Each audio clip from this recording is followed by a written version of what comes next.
Thank you, Rose, and good morning, everyone. AAUW Florida is excited to kick off Advocacy Week with our virtual lobby day. Thank you for taking time out of your day today to join us in our advocacy efforts. I am, as Rose said, Dr. Kay Smith, Director for Public Policy, and on behalf of the Public Policy Committee, we are honored to be your host and have diligently worked to plan a program that is informative with legislative speakers on several of our legislative priorities. We have 4 dynamic legislators that will speak today. These are the opening remarks. Our President Pat DeWitt, will give a welcome. And then we will hear from Representative Eskamani on House Bill 6023 and Representative Driscoll, House Joint Resolution 77, and Dr. Gwen Gonzalez, who will be representing Representative Skidmore on House Bill 521 and Senator Lauren Brooke. Now, we ask for logistics purposes that you place your questions in the Q&A section. However, we have not disabled the chat, and the chat will be available as well. Our speakers will be spotlighted so you will know who they are. The event is being recorded. We encourage you to make appointments with your legislators throughout this legislative session. AAUW members, you should have received talking points for each bill and a listing of our 2022 legislative priorities. Although we are not able to cover all of our bills today, please be assured that we may ask questions on any of our bills if any of the representatives has the time left remaining in their segment to address those questions. Now, we have requested an action alert. It is forthcoming. It did not make it out today from National, as you know, for the 22 priority legislation, but it is forthcoming. So we ask that you be on the lookout for it. And once you receive it, enter your name and address to populate your legislators. And then please feel free to personalize the draft letter that is attached to it. And in order to receive the action alert, you must be signed up for the 2-minute activist. And if you are in doubt of how to do that, just go to aauw.org and enter 2-minute activist, and it will populate and you will be able to sign up for it as well. So for all the people who are not AAUW members, I would just like to go over our mission statement. And our mission statement is simple: to advance gender equity for women and girls through research, education, and advocacy is what we do. We set our legislative priority on our public policy priorities, and they are listed under economic security, education, and of course, fundamental rights. So the bills that I had mentioned, the state legislative agenda, these are the bills. The ones that are highlighted will be discussed today. If there are additional questions, we ask that you contact your legislative representatives, or that you contact the individuals, the legislator who is sponsoring the bill. And with that said, and without further ado, I would like for our President Pat DeWitt to come and welcome us and get us riled up for lobby days. Thank you.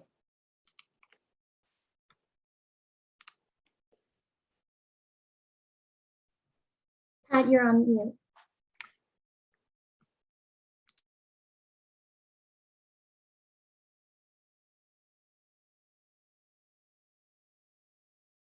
Okay, sorry. I'd like to thank the AAUW Public Policy Committee for their well-prepared plans and materials, and also to thank SACAC and everyone on this call for spending time with the important issue of legislation and for your active advocacy. I know that it can be frustrating to work for legislation that never seems to get anywhere, but unless we do this, the legislators will never know what we stand for. Think of how the important movements that have resulted in the changes we see today got started with just a few people. I also think that it is still important to be a nonpartisan voice for gender equity, and indeed for all, as the AAUW vision statement says. That means that we need to let all legislators know what we stand for and what we stand against, not just the ones who agree with us. Sometimes it's hard to approach a legislator who has gone public with statements we do not agree with, but it is all the more important to let them know what our values are. If they know that not everyone agrees with them, they may modify their stand, and it is unlikely that they will be rude to you. It can happen, but for the most part, legislators are people persons and will respond well to our respectful and rational presentations. This also goes for the staff members you'll probably be speaking with. Don't let this week be the beginning and end of your advocacy. If we take every chance given to us to stand up for equity, we will eventually bring others along with us, just as the suffragists did over the more than 7 decades it took to get the 19th Amendment ratified. Thank you very much, and let's go.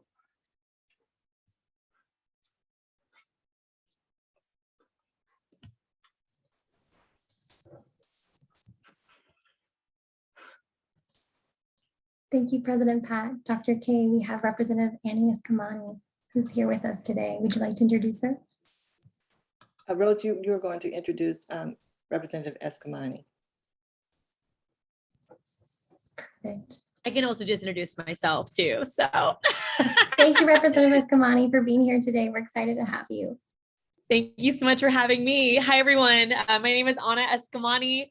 I am proud to serve District 47 in the state legislature, and welcome to all of our AAUW members, and especially to those in the Central Florida area. I am so proud to serve with you as advocates, and now to serve in the legislature, because I have been an AAUW member and am a student of UCF. Even today, I received my 2 BAs from UCF, my 2 masters, and I'm now getting my PhD. So I'm always so grateful for the work and leadership of AAUW, especially efforts to inspire more younger women to get involved and to know their efficacy.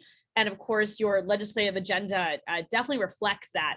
So I was asked to speak to House Bill 6023, but I also want to amplify House Bill 5 being heard tomorrow in committee as an anti-abortion bill that is moving very fast through the legislature.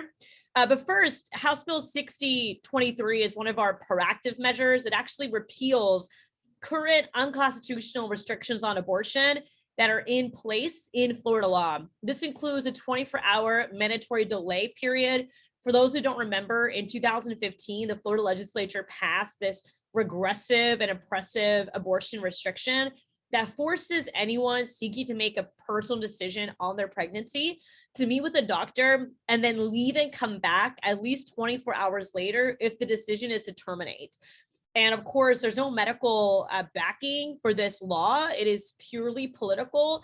And it's also designed to make abortion out of reach, especially for those who are poor, for those who have transportation issues, for those who don't live near a health center. You can imagine the type of barriers involved in having to go to a medical facility and then be told to leave and come back, especially knowing that for many abortion providers, they don't provide abortion every single day due to a lack of providers. So it really is designed to place abortion out of reach. And this was a law passed in 2015 that has been litigated since then because of its lack of constitutionality. And actually today, though the law is still in statute, it is not even being implemented because of litigation. So 6023 is a repealer bill, which means it repeals that language that is unconstitutional and would restore what is the current legal access around abortion without that delay. Now, Florida is a state that highly restricts and regulates abortion.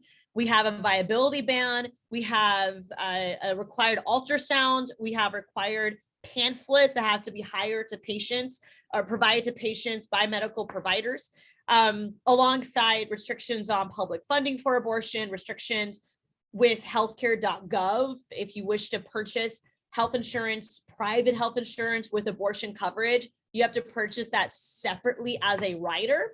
So we're navigating a state that is already very hostile towards reproductive freedom. And what this bill does is tries to pull back some of these restrictions to open up access. Now, I mentioned House Bill 5. House Bill 5 is a 15-week abortion ban that was filed on the first day of legislative session. And this is one of the most extreme abortion bills in the country. It mimics Mississippi's 15-week abortion ban, which just had its oral arguments with SCOTUS on December 1st. And we expect the Supreme Court of the United States to come out with their decision in the springtime of this year.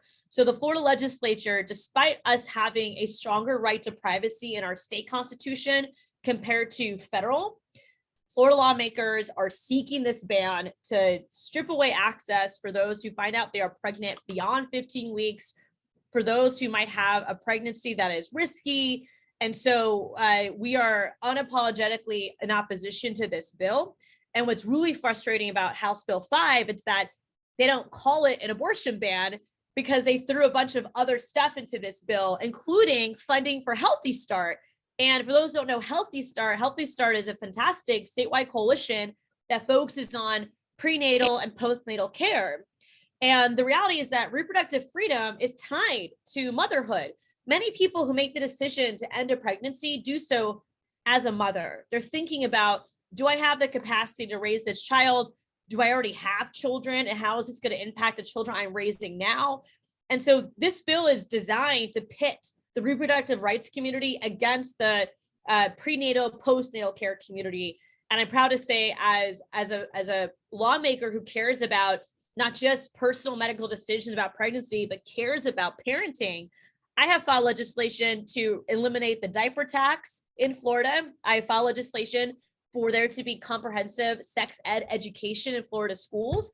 There are solutions to reducing the rate of abortion in this state, which is already on the decline because of these increased access to contraception with the Affordable Care Act passed nearly a decade ago. But unfortunately, this bill is 100% politically motivated, and it's going to strip away what is a fundamental right for women in this state. And so we are preparing for that battle. We have the first hearing of HB 5 tomorrow in committee.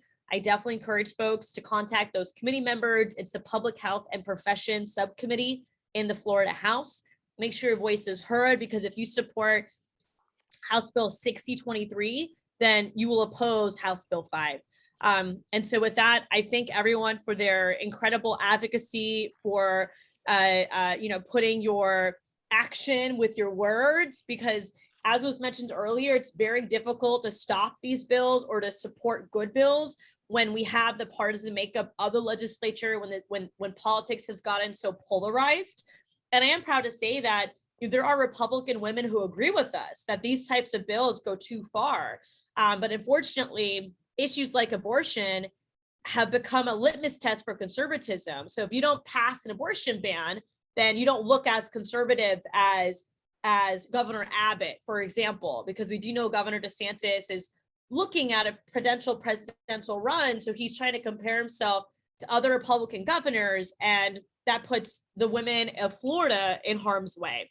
So thank you again for your advocacy. I'm going to drop my email in the chat to please keep in touch. Unfortunately, I have to hop back to another Zoom that I have for my day job, because most lawmakers like myself were navigating a full-time day job on top of being lawmakers. So it is never a slow moment at Team Anna. We're so grateful for your engagement, and please keep in touch with us and follow us online. We're at Anna for Florida with 2 N's, all spelled out, on Facebook, Twitter, and Instagram. So keep in touch. Let us know what we can do better, how we can fight for you, and internally grateful for all your advocacy. Thank you again. Thank you, Representative Eskamani. Enjoy your session.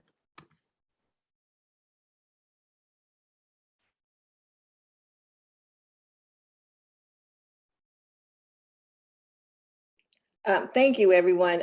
Please remember, if you have questions, to enter them in the Q&A session or either the chat, and we will do our best to get those answered.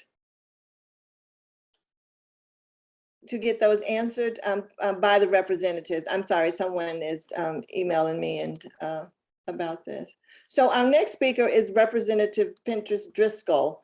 I'm not seeing her listed. Hi, Dr. Kay. We do have Representative Gonzalez here. Okay, yes. She's running late. Oh, okay, thank you. Dr. Gonzalez, are you available now at this time? And we can go on and introduce you as well. Okay, absolutely. Thank you so much. Just 1 second, please. Dr. Gwen Gonzalez is currently the legislative aide to Representative Skidmore. She will give us highlights on HB 521. It deals with human trafficking, which is one of our national legislative priorities, as well as one of our local ones. Prior to embarking on a career in the political realm, Dr. Gonzalez served in academia, serving the community and providing access to high quality education to the residents of Broward County. Good afternoon and welcome, Dr. Gonzalez. Good afternoon, everyone. Thank you so much for having us. First, I just want to say Representative Skidmore would have loved to be here with you all today and present on this bill herself, but unfortunately she is in committee at this time and that is not something she can miss. But thank you so much for allowing me to speak on her behalf and to be here to talk about this very important piece of legislation that we have filed along with Senator Berman on the Senate side here in Florida. So just a little background on the bill. The bill was actually brought to us by the State Attorney's Office in Palm Beach County, and it was brought to us for a couple of reasons. Number one, the language regarding or surrounding human trafficking in the state of Florida and Florida statutes is outdated. It hasn't been addressed in several decades, and so it needed to be updated. But also the State Attorney's Office has expressed that being the issue that it is, the extreme issue that it is, both nationwide and at the state level, it was something that just needed to be addressed, and that the penalties that come with human trafficking also needed to be addressed. So as you know, Florida is ranked 3rd in the country for activity having to do with human trafficking, and Palm Beach County, where House District 81 is, where Representative Skidmore's House District 81 is ranked 3rd in the state of Florida. So this is definitely an issue that deserves our attention, both from a local level, from a state level, and certainly at a national level. So House Bill 521 does several things. Again, it was brought to us in part to update language that is already in statute. So I'm just going to break down a couple of the things that the bill actually does. So one of the more important things that the bill does is that it expands the term, or the use of the term, coercion. So in the language, prosecutors in statute, prosecutors need to prove coercion or include coercion when they are trying to prosecute perpetrators who engage in human trafficking. And so in order for them to actually bring people to justice on this, they have suggested that we expand the term to say, instead of saying coercion means and then go on to give a very specific definition of the term, to simply say coercion includes but is not limited to. And so in doing that, we give them a little bit more flexibility and allow them to prosecute with easier. The other language that is included now or through this bill would be withholding earned income from a person. Law enforcement and prosecutors know that this is a tactic that is often used by human traffickers in order to coerce people into staying in the industry. And so that is now part of the statute. That would be part of the statute. And then it would also include alcohol as a substance to be used for the purposes of exploitation of a person. And surprisingly, alcohol is not in statute. Other illicit drugs are, and they're listed, but alcohol is not one of them. And not having alcohol in statute simply doesn't reflect today's reality and what the situation today is. And so including it is important. Another big aspect of the bill is that it increases penalties. One of the things that the State Attorney's Office has often said to us is that law enforcement often feels like they are playing whack-a-mole, in that when they slap a fine onto a perpetrator, somebody who is maintaining a house of prostitution, and they slap them with what the current law allows them to do, which is a misdemeanor, it's really just a fine. It doesn't do enough to deter them from continuing to reopen another place of prostitution or continuing in the activity of human trafficking. And so what the State Attorney's Office has recommended is that we increase from a second-degree misdemeanor to a second-degree felony the offense of maintaining an establishment of prostitution and the offense of transporting someone with the purpose of committing prostitution.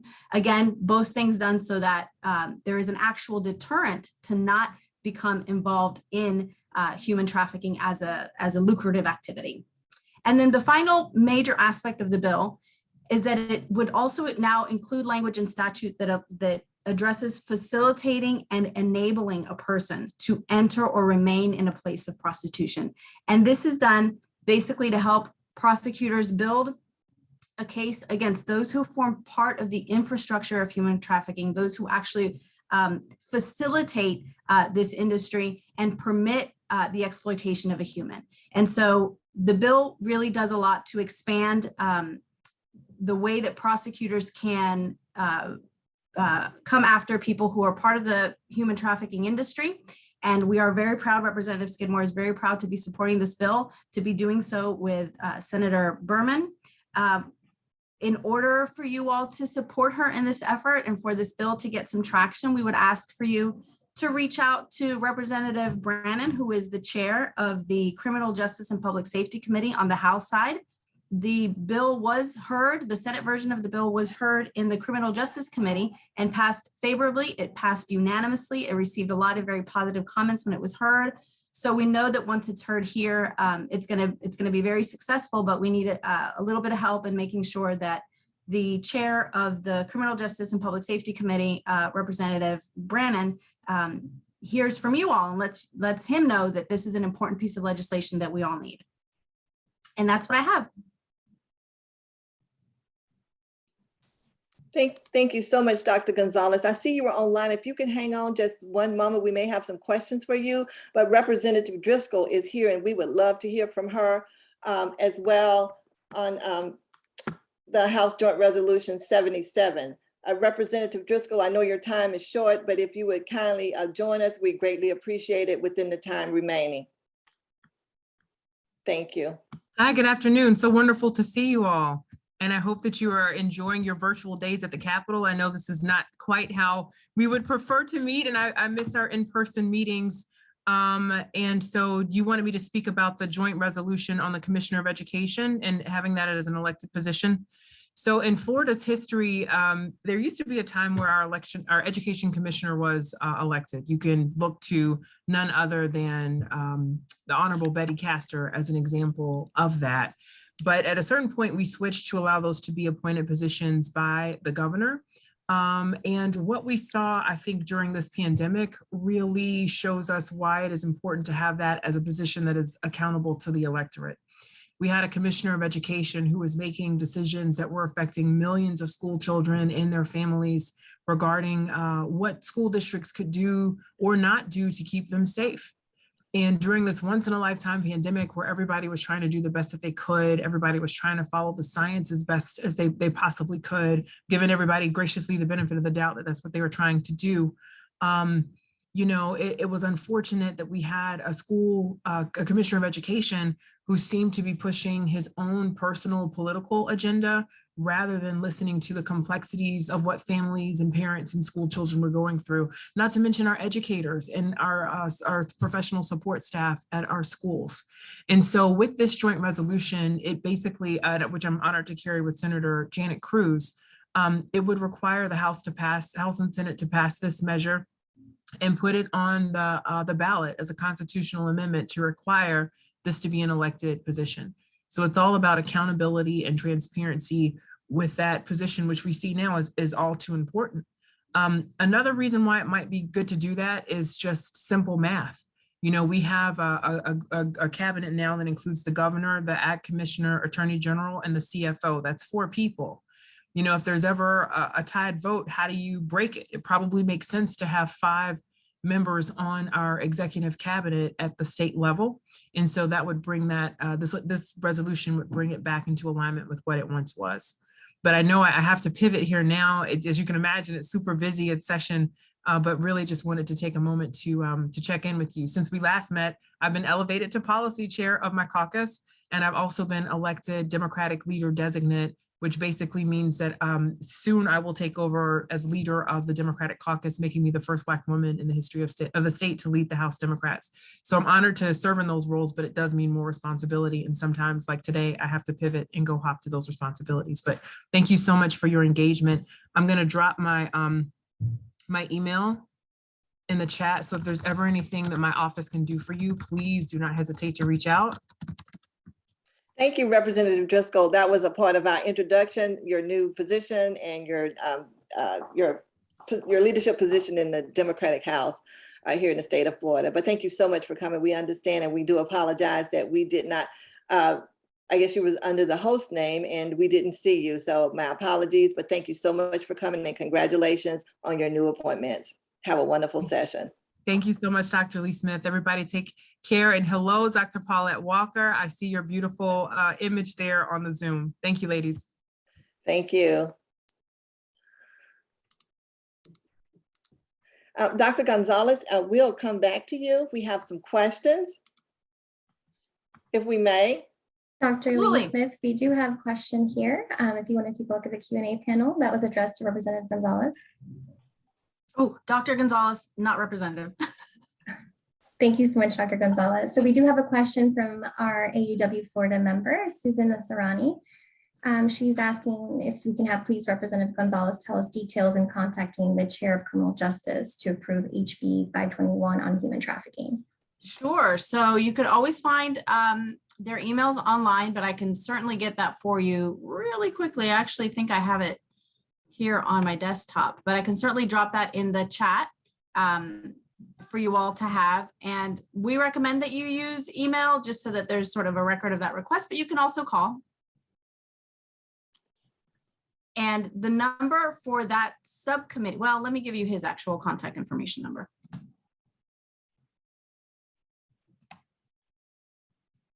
Okay, so he can be reached at 850-717-5010. And that's Chair Brannon, Representative Brannon. Thank you so much, Dr. Gonzalez. You're very welcome. Dr. Gonzalez, you know, Florida is listed as the third largest, has the third largest number of calls to the human trafficking hotline.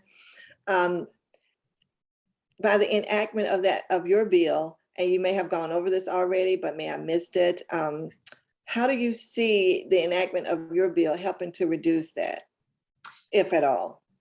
Yeah, well, hopefully that is what will happen, right? That the instances of human trafficking will begin to slow down.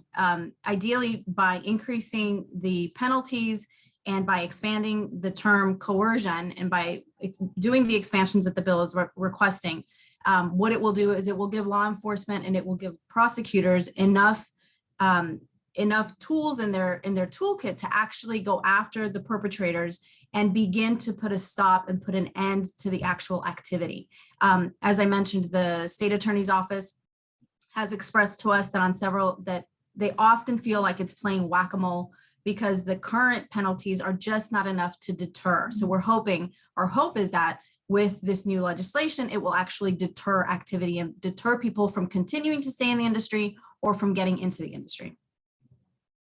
Now, we did see a couple of other bills that were there about posting signs and for at public venues such as football games and high school events and things of that nature. And I just thought that was wonderful. And also Representative Toledo, I believe now sits on the Commission for Human Trafficking under Attorney General Ashley Moody. Okay. She also has a bill that we just came across. Are you familiar with that at all? Is there anything that you can enlighten us on regarding that particular bill? No, unfortunately, I haven't done any research on it, but I am aware that it's there, but I have not done any research on it. Okay. Right. All righty then. Are there any additional questions for Dr. Gonzalez? At this time, Leslie Lieberman has provided a question. She's saying, do you have bipartisan support for this bill? You know, what we hear when we talk about the bill is that, yes, we do have bipartisan support. But one of the things that Representative Skidmore wanted me to emphasize actually is to let you all know, for you to reach out, for your members to reach out to their respective representatives and their respective senators so that they can co-sponsor, they can sign up as co-sponsors to the bills so that we can see the actual bipartisan support. It would be very surprising that there wasn't bipartisan support, being that this is such an important issue for the state, being that it really, all it is doing is moving towards deterring people from continuing to stay in this industry. And it is really allowing prosecutors to go after the people who are keeping this industry going. So we believe that there is bipartisan support for the bill, absolutely. Hello, this is Karen Zalkin from St. Augustine. Thank you so much for all your efforts. But I have a question. In other years, we've been watching a committee report and there were professional sex workers who opposed many human trafficking bills. How can we fight against their concerns?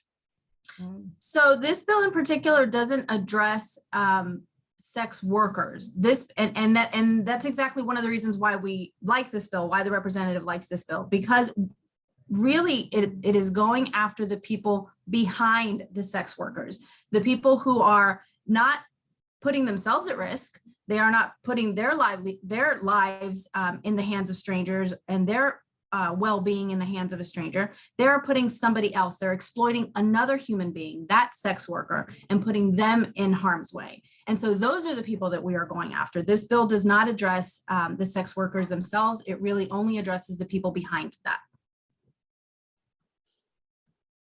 Okay, thank you.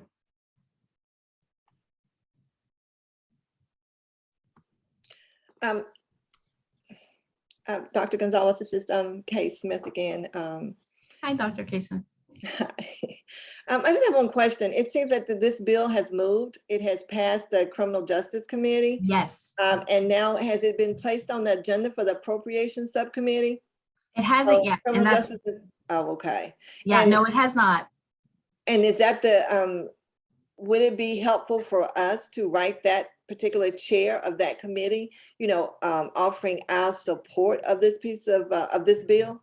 Absolutely. If you all can Okay. also contact the chair of that appropriations subcommittee to put that on the bill, to put the bill on the agenda, that would absolutely be helpful. But it is equally as necessary for the bill to get movement on the House side, so that it can actually, actually become legislation. But definitely any support that you can offer to the Senate side would be much appreciated. Okay. Thank you. Let's see. Oh, it has not moved on the Senate, on the House side. I see. It hasn't moved at all. It hasn't even Right. been placed on the agenda. So Right, we okay. need that. We need Mhm. your members and others to contact Representative Brannan and, help him understand how important this is so that we can get it on the agenda. Right. I heard you mention that earlier. Is there anything else that you would like to share with us, or if there are any more questions, now is the time to address them to Dr. Gonzalez? Or are there any other bills you would like to mention to us? We're running a little ahead of time since we had you to go earlier. Oh. And Representative Driscoll, we kind of infringed on her time and she had to leave. Well, we didn't infringe, Oh. but we didn't see her. So we, Yeah, her we time is a lot you. more tight than mine is at this point. Right. We have several bills that we are sponsoring that we are very passionate about. One of the bills is, and now of course I'm forgetting the number, but we have a bill having to do with period poverty, which I'm sure is very important to this group also. And it basically deals with ensuring, or asks that the public school systems provide period products for menstruators in schools. At this time, not all schools provide it. There's sort of a patchwork of how those resources are provided and distributed to students in the public school system.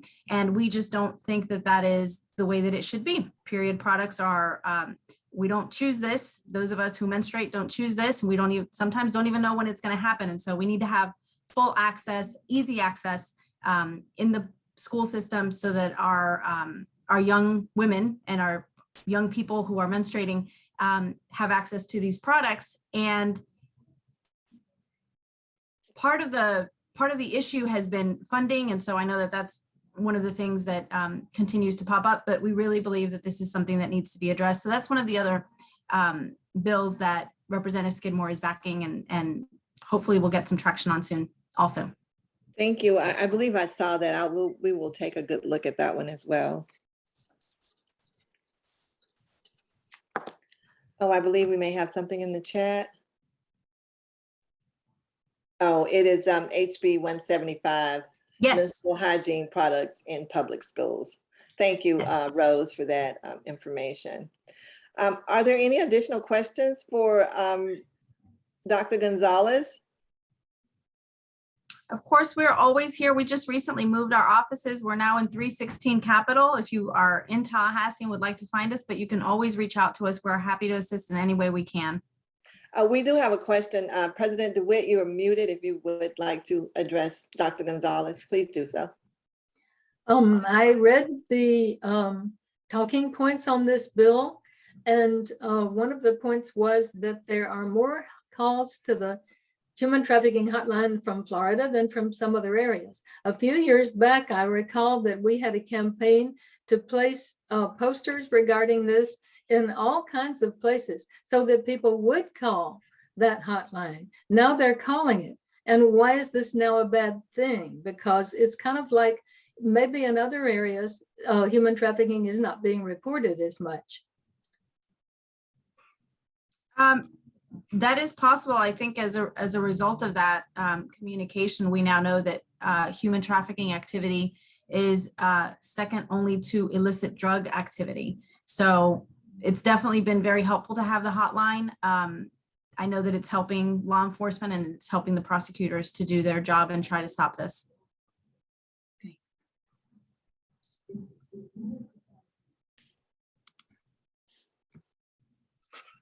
Any additional questions for Dr. Gonzalez?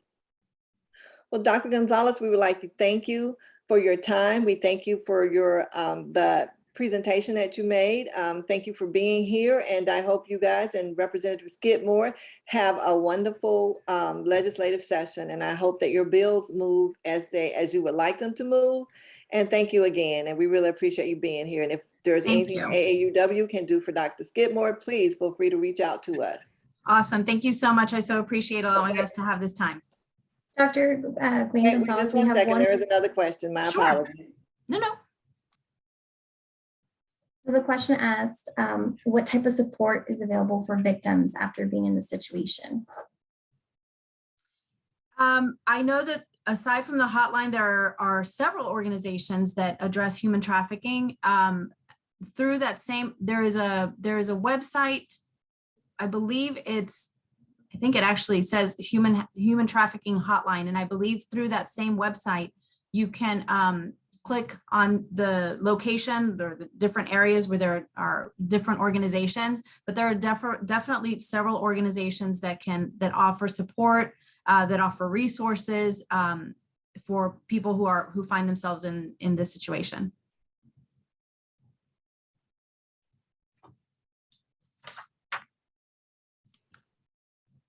Thank you, Rosa. Is that the end of the questions? Yes, I believe so. Thank you so much for Dr. Gwen Gonzalez. I appreciate it. Thank you. Thank Thank you. you all. Thank you. Have a good afternoon. You as well. Thank you. Well, Rose, I believe we're running a little ahead of schedule with 12:39. Senator Book is scheduled to be here at 12:45. She has not yet joined us. So at this time, does anyone have any questions about our action alert or about the talking points that we have distributed? And they're also posted on our website, as well as our 2022 legislative priorities. We'll be happy to address that, or if you have any questions about lobbying within this time span.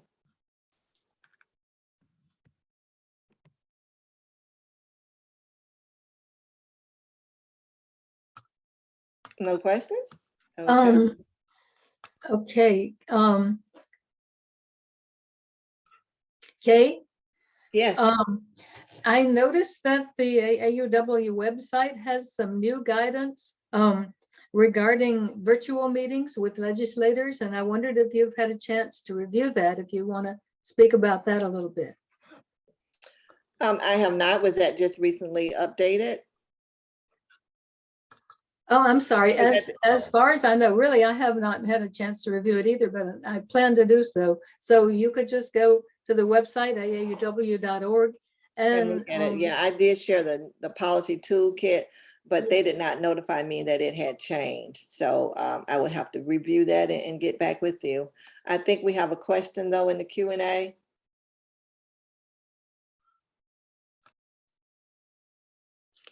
Yes, that is correct. An attendee is asking, is there anything specific that local chapters should be focused on for their public policy committees?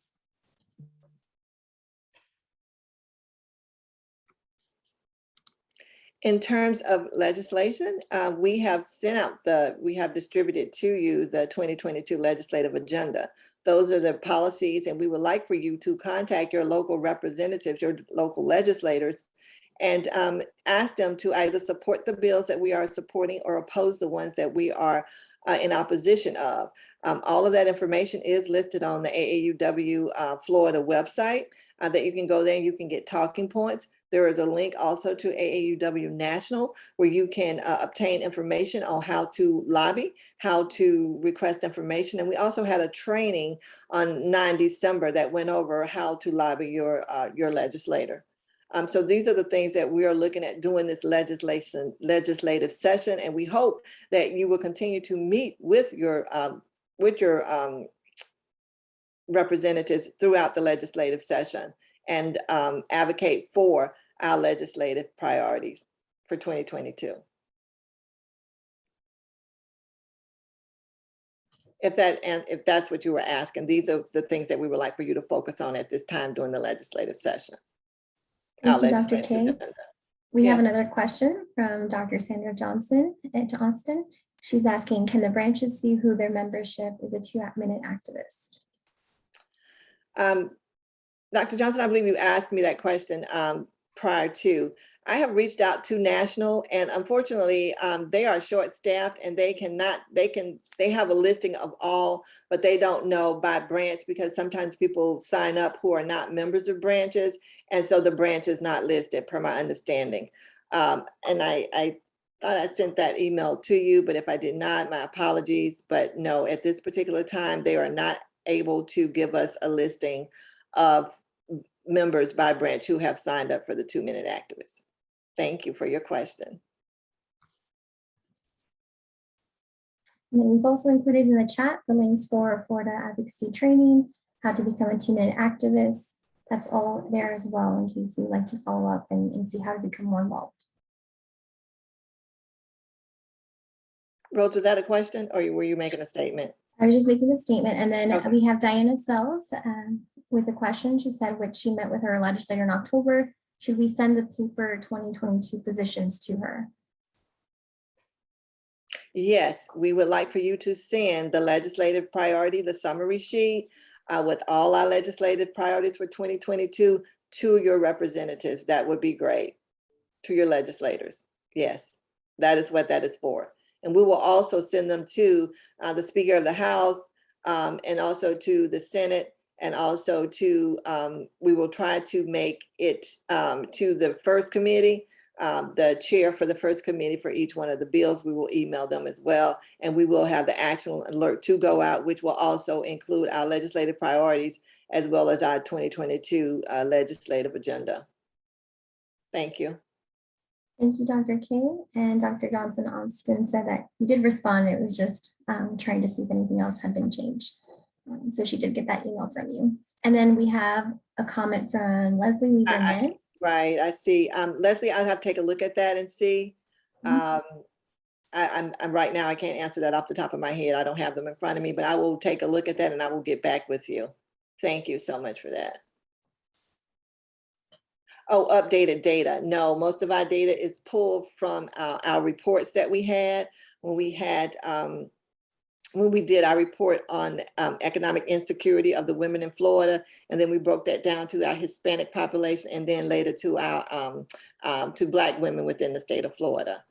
So that information came from that report. Thank you.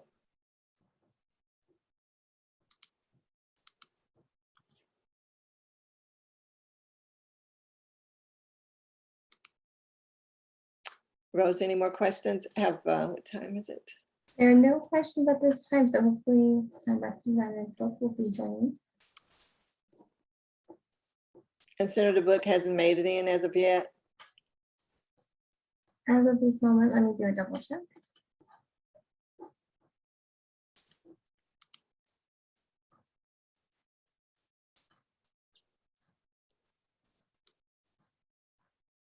Nothing yet.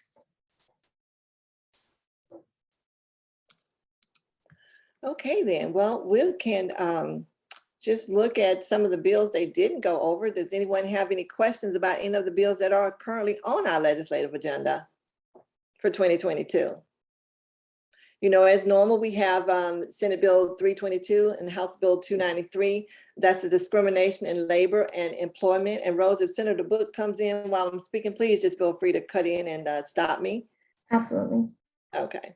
And I think Leslie was asking about the data that was there, and that data was from our reports that we had commissioned, the research reports we had commissioned. We're also looking again at the Office of Diversity, Equity, and Inclusion. That's Senate Bill 388 and House Bill 221.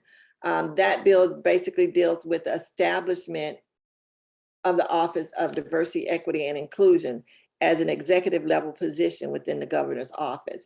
And Senator Berman, who will be here tomorrow to speak on Title IX, is sponsoring that bill out of the Senate, and Representative Davis out of the House. Any questions on that bill, Diversity, Equity, and Inclusion Office? Okay. Now, we heard today already on human trafficking, and we received a lot of information on that, and we have several bills on human trafficking. Senate Bill 760, HB 521, that is the bill that was heard here today. And then we also have human trafficking public awareness sign, that is the posting of signs, and that is Senate Bill 652.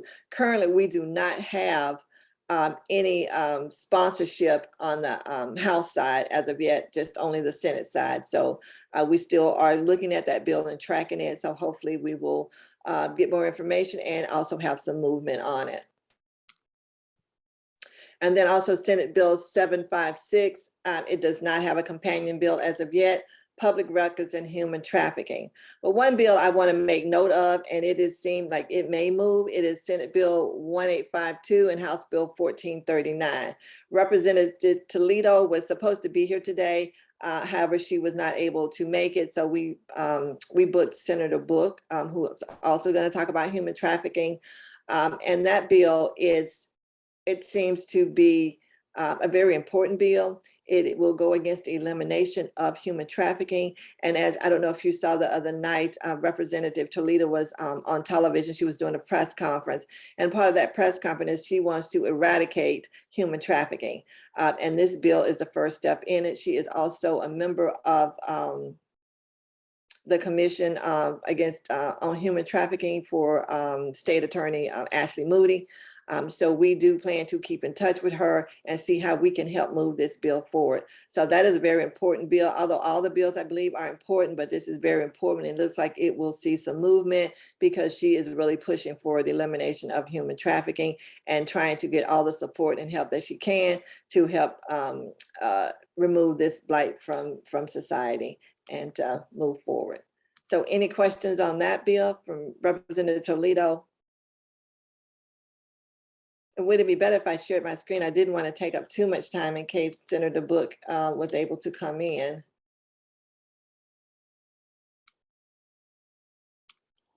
President DeWitt, do you have anything that you would like to add? Or would you like for me to keep going over the bills as we fill in for time, or? I think you're doing great to go over the bills. Keep going.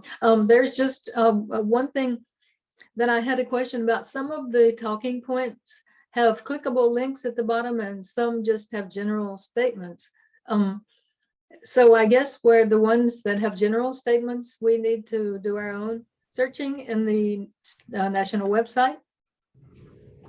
If you're referencing at some of the talking points, there's a clickable for additional resources. Is that what you're at? Is that what you're referencing? Yes, that's correct. The ones that don't have a clickable Right. link, I guess it's just general principles that we support. Right, and yes, in the Public Policy Committee, we divided those up and each one had a particular area to research. And those who were able to come up with additional resources, I went on and put a link in for them. And if I knew some additional resources, I put the link in as well. So, yes. Now, Senator Book was supposed to be here to talk about the abortion clinic regulations, and hopefully she will. I'm here. Okay, thank you. Thank you so Hello. much, Senator Book. Karen, thank you so much for coming. Karen Zalkin will introduce you. Thank you. Hey. Welcome, Senator Book. Senator Book is an amazing woman, and we're very proud to have her with us today. She is the CEO and founder of Lauren's Kids, which educates children and adults about sexual abuse. She's a 4-time Emmy-winning producer and storyteller, And you know we have to tell stories in order to make our bills sound and get to the heart of how it affects people. She is the Senate Minority Leader, representing District 32, part of Broward County. She's the Vice Chair of 2 Senate committees, Regulated Industries and Children, Families, and Elder Affairs. She also sits on Appropriations and the Appropriations Subcommittee on Health and Human Services.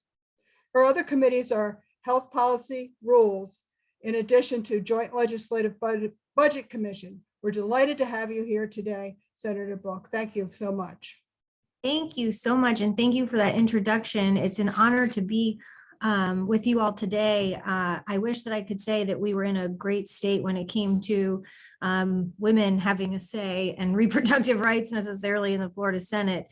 But I know I'm here to talk to you today about a couple of bills. The repealer bill is a bill that was intended to repeal the state version of the Hyde Amendment, which prevents Medicaid to be used to cover abortion services. Clearly, while we have a bill in front of the legislature today in the Florida House and probably in the coming weeks in the Senate that is not as horrific as the Texas abortion bill, truly a terrible, terrible day for women in the legislature. But to go to the bill that we have before you and then to talk about the other, the goal of the bill is to increase access to funding to 3.7 million Floridians who are otherwise financially barred from getting and seeking abortion services. I filed this version of the bill in 2019 with Representative Eskamani. Senate Bill 1290 died in health policy, unfortunately. And it comes down to making sure that there's access to healthcare. Abortion clinics don't just provide abortion, as we all know. Planned Parenthood provides family planning services, access to contraceptives, mental health counseling, HIV and STD testing and screenings, pelvic exams, and other women's services. We know statistically that this issue affects women of color who are more likely to be enrolled in Medicaid, that roughly 50% of women aged 50 to 49 qualify for Medicaid, 29% of those being African-American women. Obstetrics associated with raising a family for abortion may delay care and fail in prevention. 42% of women who have abortions live below the poverty line. And just from a regular dollars and cents perspective, according to the Federal Reserve, around 40% of US adults do not have enough money, enough savings to pay for $400 in emergency medical expenses. This is a real issue facing not just women, but women across our state. We know that we have a bill that will essentially ban abortion after 15 weeks, period. No exception for rape, no exception for incest. On top of that, the other undue burdens that are facing women who seek reproductive health care in our state, whether it's the judicial bypass for minors, crisis pregnancy centers and state funding for crisis pregnancy centers, which are known to really hinder a woman's ability to access true, real healthcare services for themselves. It's a truly terrible, terrible day and a bad state that we're in. And we are ready for the fight of our lives, quite frankly, because they're coming and we know it's going to happen. And it's a tough place to be in. And we're outnumbered, but we're going to work really hard. I, quite frankly, am completely devastated by the fact that there is no exception for rape and incest. It, to me, is archaic and arcane and cruel and unusual punishment. And I cannot believe that we're in a state that would contemplate those type of things for women. And I know that was a very doom and gloom of where we are. But I think that we're ready for battle. In the House today, again, that abortion ban is up. And again, likely next week in the Senate. And it's very straightforward. No abortion services after 15 weeks, period.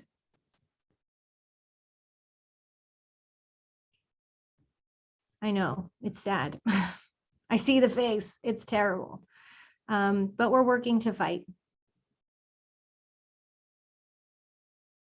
Can I answer any questions or can I give anybody any other perspectives on things going forward? I think, the best way and how to advocate, I think at this point, it comes to how do we assemble the troops? And how do we work together to raise our voices, to tell stories, and to show people what matters? And I think, again, unfortunately, this bill that we've introduced is likely not going to get a hearing because, again, it would allow for services, reproductive health care rights for women.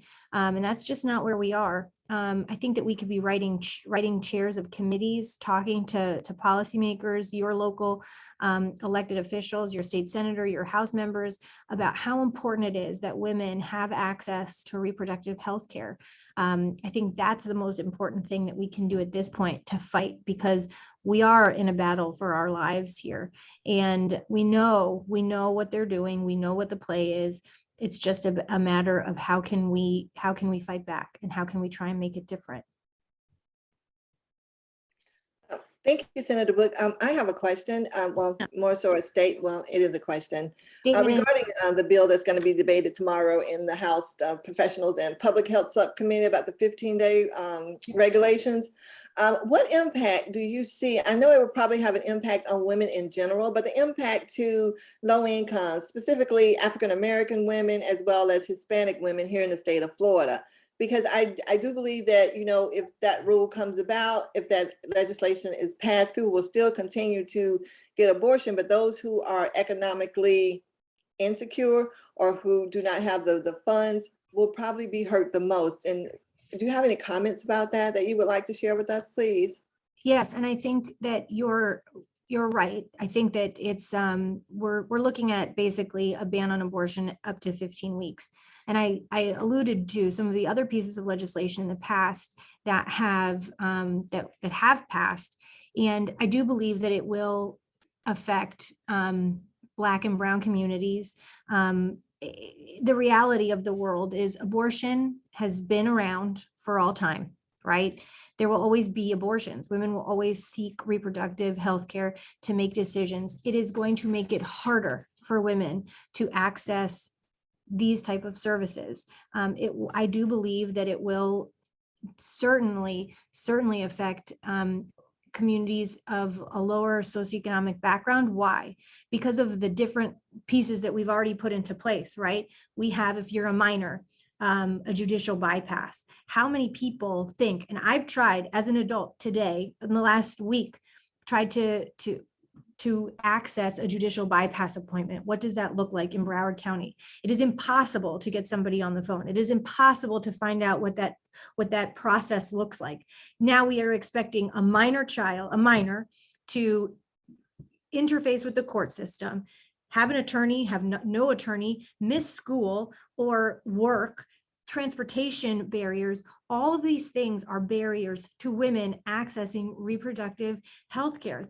That is wrong. That is not okay. Nobody should be telling me, my daughter, or anybody else how to receive or what should happen to their bodies. That is a core fundamental principle and value that we hold dear. And what they are doing is continuing to chip away at that right, chip away at what that means, whether it's, again, a crisis pregnancy center, the judicial bypass, parental consent, and now a 15-week ban. Again, what if I am a young person, or any woman who didn't have a regular period, didn't know when I missed my period, and then I have 2 or 3 weeks to make a decision, a huge decision on what that means. I shouldn't have to be told, as it has been said, quite frankly, that this is,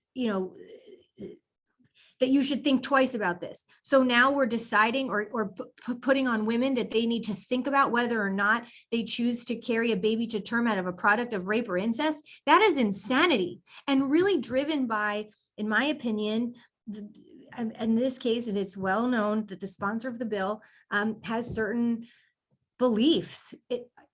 Religion and belief systems such as this should have no place in the legislative process. And that's where we are. I think that's wrong. I think that that's terrible. And I think that we need to do and fight as hard as we can to keep where we are. It's already bad enough. We've already put up roadblocks and barriers in place. We cannot afford more hurdles for women to receive this type of life-saving care. I see that, so there are other hands raised. So I hope I answered your question. Yes, you did. Thank you so much. Yes, and Dr. Sandra Johnson from Tampa said we definitely need to keep fighting this. There are other questions, but I know your legislative aide said you only had the 10 minutes, and it is 1 o'clock, and so we do want to yield you back your time so you can go and continue to fight and have a wonderful legislative session. I'm Dr. Kay Smith. Thank you so much for being here, Senator Book. We greatly appreciate you, My and email, we will fight. thank you. And I will put my email in the chat so everybody has it. Send us an email or question. And again, what I would say is we need your voices. We need to hear you. We need to see you, and we need to make sure that we have everyone backing us in the process. Come and testify, talk to your lawmakers, let them know that this is not something that we can stand for. Thank you, guys. I appreciate you. And I'm going to give it to put all of our stuff in the chat so that we. Thank you so much. And thank you all for participating today in AAUW Virtual Lobby Day. Please remember to be on the lookout for the action alert. If you are signed up for the 2-minute activist, if you have questions, please feel free to email us or go to the website. We're all listed, leadership, and just click on our names and send us an email, and we will respond to you as soon as possible. We want to yield you your time at 1 o'clock. We thank you so much for being here today, and I hope you are all ready, set to advocate. Let's go, AAUW. Have a wonderful day and a great legislative session. Thank you, Dr. Kay. Thank you, the rest of the public policy team in AAUW Florida. We will see you tomorrow for the rest of our legislative speaker series. We've also included in the chat a feedback form. If you could please fill that out to give us suggestions and how we can improve the experience for the next time, we greatly appreciate it. A huge thanks again to all representatives and our senators, and we wish you a great afternoon. Have a great day. Thank you. And thank you, Rose, for being our technology person. I think we did very well. And we look forward to seeing what we can come up with next year. Thank you again for the collab with SACAC. Have a wonderful day. And Rose is also a member of our Public Policy Committee as well. Thank you so much.